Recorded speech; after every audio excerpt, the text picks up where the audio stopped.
Para to sa'yo, Taurus. Kung ikaw ay Taurus, para sa inyo ang reading na to today. At sa pag-ibig nyo to, guys. Okay, Taurus? Tingnan natin. Today is March 26, guys. March 26 sa mga Taurus. Tingnan natin ang inyong pag-ibig, Taurus.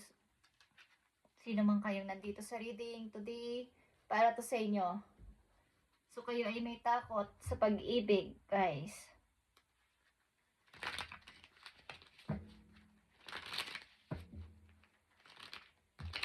Tingnan natin.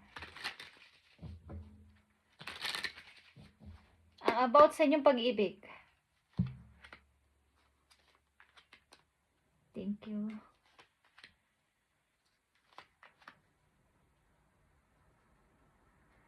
Ace of Swords is here. Okay. So, ilan sa inyo ay naka-survive dito sa pag-ibig na to? So, andito ang divine timing, Taurus. Darating ito sa tamang panahon, tamang pagkakataon. Huwag niyong ipilit kung wala pa o natapos na ang pag-ibig na to. Okay, be patient. While things are unfolding, this connection is worth the wait. Kung hinihintay at may hinihintay kayong tao, ay darating ito at mangyayari ito sa tamang panahon, tamang pagkakataon at hindi dapat ipagpilitan kung hindi pa dapat ang inyong pag-ibig na dalawa. Okay? Pero meron kayong itinatake sa puso ninyo na person, kaya nang hindi pa siguro ito yung tamang time, hindi pa ito yung tamang timing na kayo ay magsama, magkita, or magkausap ng personal or what. Okay? At tingnan natin tong divine timing, guys. So, andito ang Nine of Pentacles. Someone dito is nag-i-enjoy pa sa pagiging single at pagtatrabaho. Okay? Pag-iipon. Ibig ko sabihin, bago lumagay sa long term. Okay? Papunta to sa long term, pero pag-iipon muna at pagtatrabaho. At something na plano mo dito o plano ng isang person dito, ikaw man o ang yung person, na baga, magbigay, ang isang person kasi dito ay parang palasuyo, okay? Kumbaga, malambing, caring, lagi nag-aalala kung anong ginagawa ng bawat isa, ng isa sa inyo, is lagi siyang nandyan, kahit na busy ang isang person dito, okay? Taurus, ay man sa inyo. At nandito ang Tower. Maraming mga nangyari sa buhay mo, maaaring meron ditong, kung ito ay mahal mo pa din ang person na to na nawala sa buhay mo, is naghihintay ka sa tamang timing na magbalik ulit o magkabalikan kayong dalawa. Okay? At nandito ang Eight of Swords. So, can't move. Hindi pa makamove on. Okay? Ang isa sa inyo dito. Andito ang Capricorn, Scorpio, at Aquarius. Earth sign, water sign, and air sign. Okay, guys. So, wala dito ang fire sign, guys. Yung passion ay wala. Okay?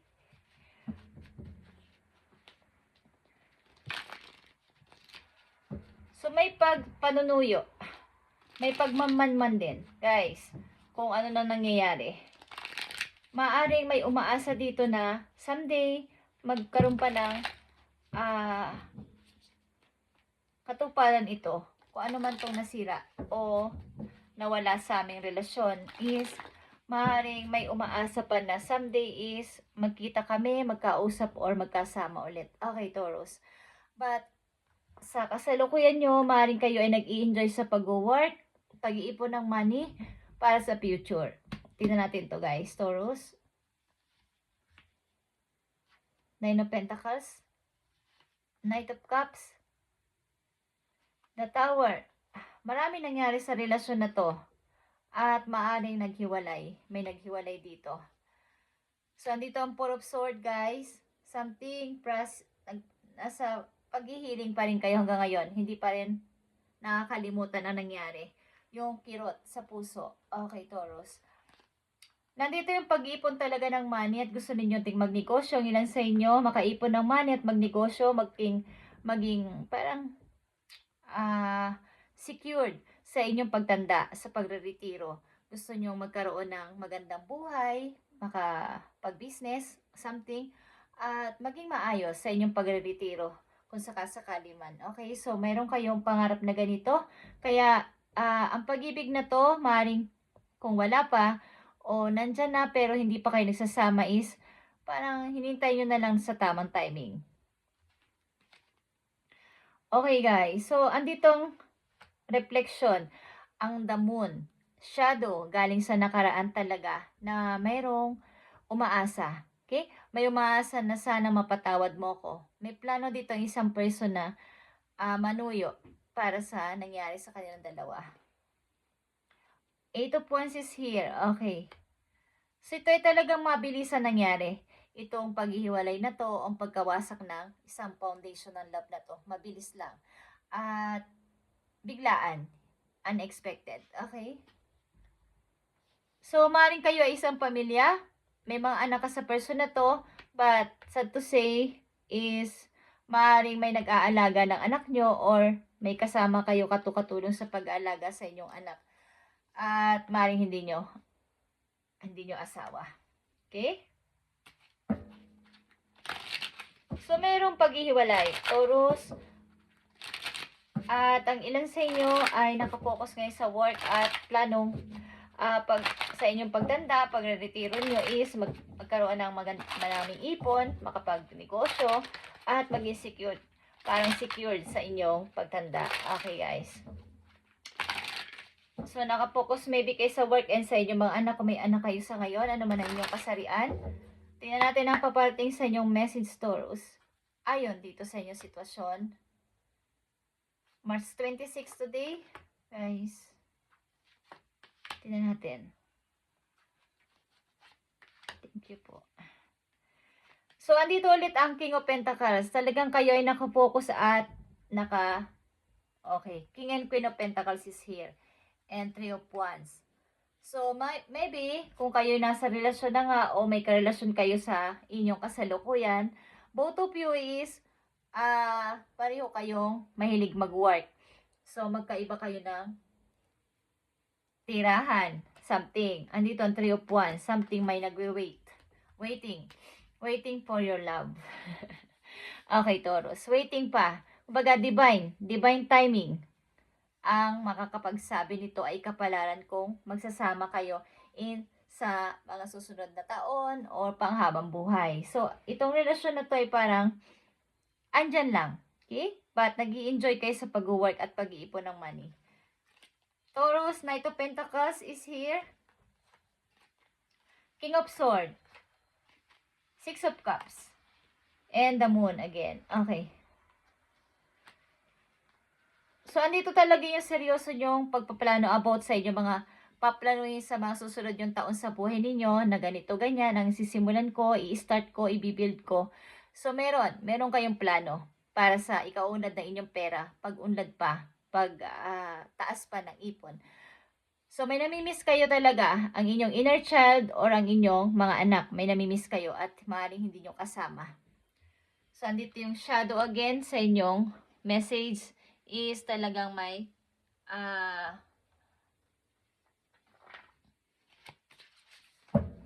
nakaraan na hindi pa maalis-alis sa inyong isip at ulit guys, kailangan nyong harapin ang mga nangyayaring ito at kumbaga leave your fears behind. Huwag kayong tumakas sa inyong takot, harapin nyo inyong takot at kumbaga ito man ay literal na ayaw nyo magsalita sa inyong naging karelasyon, naging mga tao na galit sa inyo, is harapin nyo sila at para mawala na to sa inyong dibdib talaga ng tuloy-tuloy. Habang kayo ay nagsisikap sa pagpapaunlad sa sarili, malinis ng inyong wala nang alalahanin, wala nang mga nakasamaan ng loob, Taurus. Okay? Message for you. So, speaking of nakasama ng loob, how's that for a happily ever after? Okay. So, meron mga nanakit sa inyo ng sobra, sa inyong past, at parang nawalan kayo ng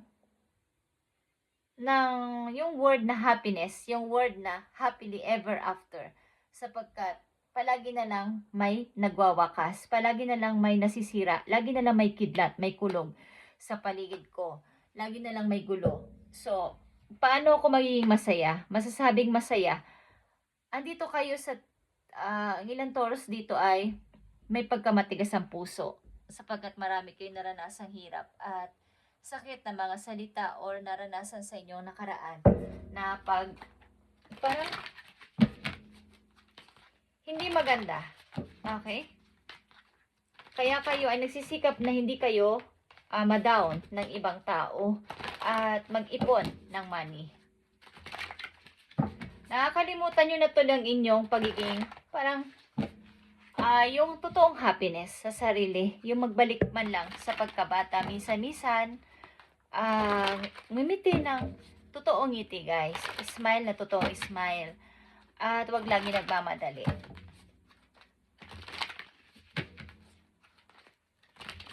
Message pa po you, Taurus? Okay. Taurus. Kailangan mo palayain ang inyong sarili at harapin ang takot. Kung ano yung takot sa puso ninyo, dapat ninyong palayain at mag-meditate kayo para ito'y tuluyan ang mawala at magtuloy-tuloy ang pagpasok ng magandang biyaya sa inyong buhay sapagkat lapitin kayo ng swerte, guys. Okay? Madali kayong makaipon ng money, madali kayong lapitan ng swerte, ng mga opportunity. Guys. Taurus, tingnan natin ang message pa po you. Last message for you today. March 26. Okay. Change your life, Taurus. At ito ay 16. Ito ay number 7. Ito ay katulad ng Chariot.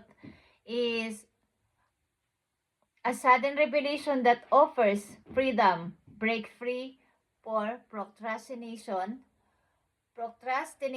Embrace the opportunities that change brings. Okay.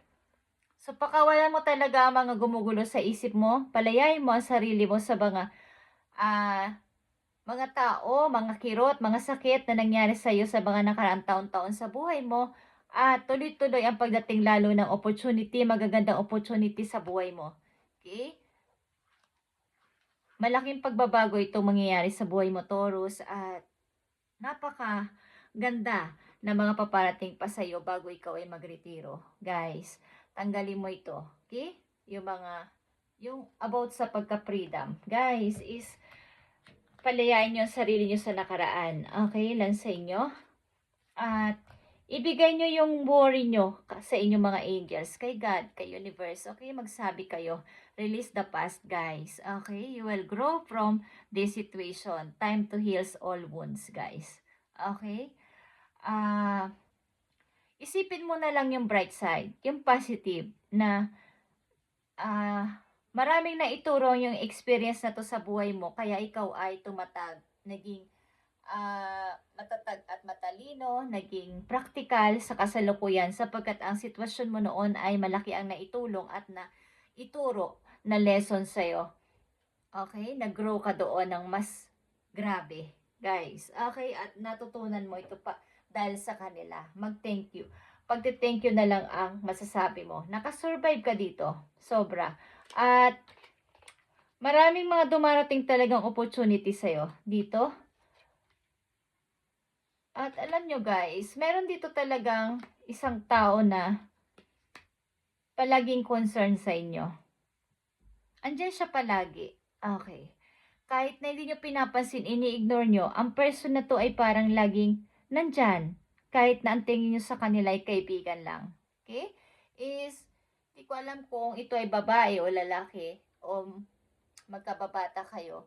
But ang person na to ay laging naka-support sa'yo. Lalo sa emotion, pagpapalakas ng loob, mag-go ka lang. Taurus, andito lang ako para sa'yo. Lagi ako nakasupport. Okay. So, maning ito ay lihim na may pagtingin sa'yo, Taurus. Just saying, nakikita ko dito. 2 beses itong. Kung ano yung pinaplano mo, hindi man siya nagsasalita sa'yo ng prangka, is meron siyang nararamdaman about sa'yo. Okay? Maring ito ay secret admirer mo na isang mong kaibigan. Thank you, Taurus, and God bless.